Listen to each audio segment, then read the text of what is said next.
김재철 전 MBC 사장이 구속을 면했습니다. 재판부는 김 전 사장이 도주 위험이 없는 등 구속할 이유와 필요성, 타당성을 인정하기 어렵다고 판단했습니다. 박진형 기자입니다. 김재철 전 MBC 사장에 대한 구속영장이 기각됐습니다. 서울중앙지법 강부영 영장전담 판사는 구속 전 피의자 신문을 한 뒤 구속할 이유와 필요성, 상당성을 인정하기 어렵다며 기각했습니다. 재판부는 증거 대부분이 수집됐고 도망의 염려가 크지 않다고 밝혔습니다. 또 주요 혐의인 국가정보원법 위반의 경우 원래 국정원 직원의 위법 행위를 처벌하기 위한 것이기 때문에 김 전 사장의 구속 필요성을 인정하기 어렵다고 판단했습니다. 검찰은 김 전 사장이 이명박 정부 시절 국정원으로부터 MBC 정상화 문건을 받고 문건이 제시한 로드맵에 따라 반정부적인 시사 프로그램을 폐지하거나 일부 연예인을 방송에서 배제하는 등 방송 제작에 불법 개입했다고 보고 있습니다. 또 2012년 파업 이후 파업에 참여한 직원들을 기존 업무와 관련 없는 곳으로 보내며 노조 운영에 개입한 혐의도 받고 있습니다. 그동안 혐의를 부인해온 김 전 사장은 어제 구속 전 피의자 신문을 위해 법원에 출석하면서도 같은 주장을 되풀이했습니다. MBC는 장악될 수가 없는 회사입니다. 그런데 왜 장악하셨습니까? MBC는 장악해서도 안 되는 회사입니다. 이것이 제가 경영진으로서 일했던 저의 소신입니다. 검찰 수사는 일단 제동이 걸렸습니다. 검찰은 국정원에서 제출받은 MBC 관련 내부 보고 문건 자료 등 추가 증거를 분석해 영장 재청구 여부를 검토할 계획입니다. 연합뉴스TV 박진영입니다. 이명박 정부 시절 국군 사이버사령부 온라인 여론조작 활동에 관여한 혐의를 받는 김관진 전 국방부 장관의 구속 여부가 이르면 오늘 결정됩니다. 서울중앙지법은 오늘 오전 10시 30분 김 전 장관에 대한 영장심사를 열어 구속영장 발부 여부를 결정합니다. 같은 혐의를 받는 임관빈 전 국방부 정책실장의 영장심사도 함께 이뤄집니다. 김 전 장관은 연재욱 전 사이버사령관 등에게 정부와 여권을 지지하는 활동을 벌이도록 지시하고 사이버사령부가 군무원을 선발할 때 호남 등 특정 지역 출신을 배제하도록 조치한 혐의 등을 받고 있습니다. 국가정보원 댓글 수사 은폐 혐의로 수사를 받던 현직 검사의 투신 사망을 둘러싸고 여야가 격돌했습니다. 야당은 수사 책임자인 윤석열 서울중앙지검장의 사퇴를 언급했고 여당은 적폐청산 수사 흔들기를 중단하라고 맞받았습니다. 이재동 기자입니다. 자유한국당은 고 변창훈 검사의 투신 사망을 언급하며 검찰 수뇌부를 향해 강한 비난의 목소리를 냈습니다. 문재인 정부의 적폐청산 활동을 정치보복으로 규정하며 윤석열 서울중앙지검장의 사퇴를 거론했습니다. 윤석열 검사장은 깡패입니까? 검사입니까? 지금처럼 정치검사로서 깡패보다도 못한 복수의 칼잡이가 되겠다고 한다면 바로 물러나라. 법제사법위원회 전체 회의에서도 야당의 질타가 계속되자 여당은 변 검사의 죽음에 안타까움을 나타내면서도 적폐청산 수사는 흔들림 없이 진행돼야 한다고 맞받았습니다.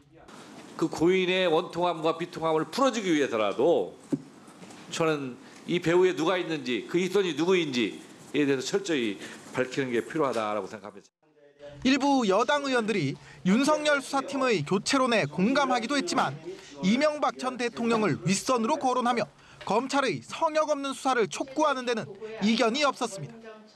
법무부는 변 검사의 죽음을 놓고 무거운 책임감을 느낀다며 신속한 수사를 약속했습니다.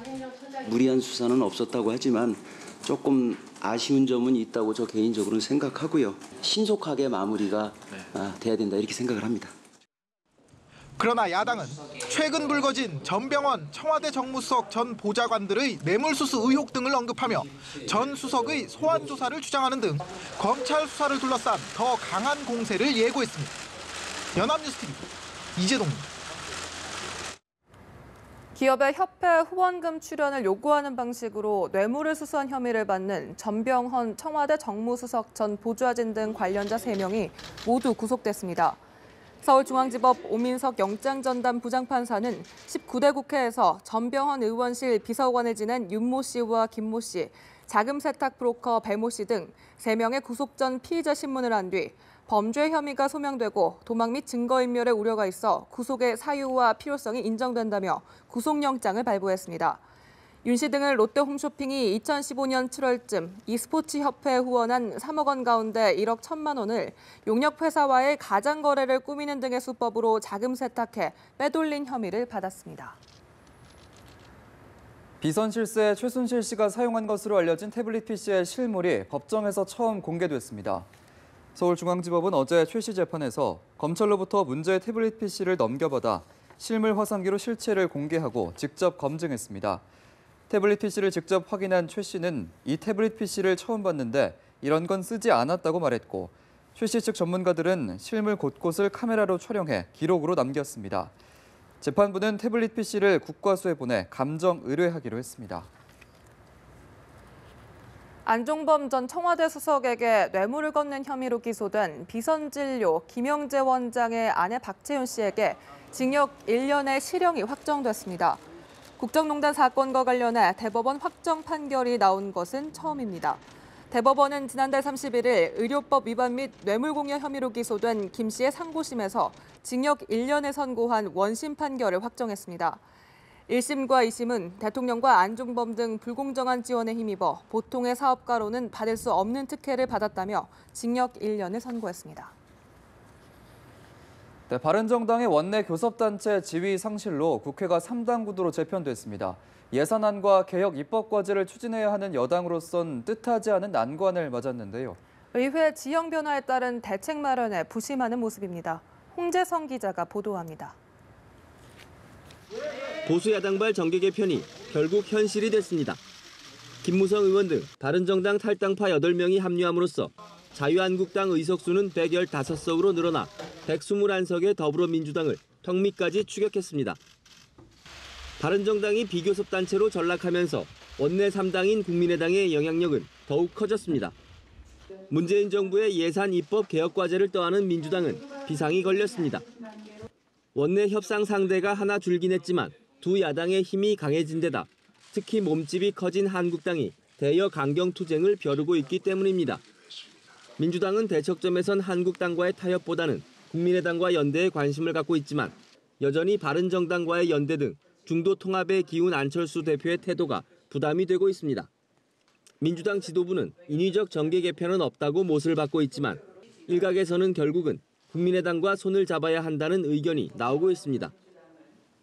문재인 대통령의 개혁이 성공하려면 국회의 다수 의석이 확보될 필요가 있고, 그런 측면에서 본다면 국민의당과 통합 내지는 연정을 해야 한다, 이런 주장을 늘 해왔습니다. 지금도 그 생각은 변함이 없습니다.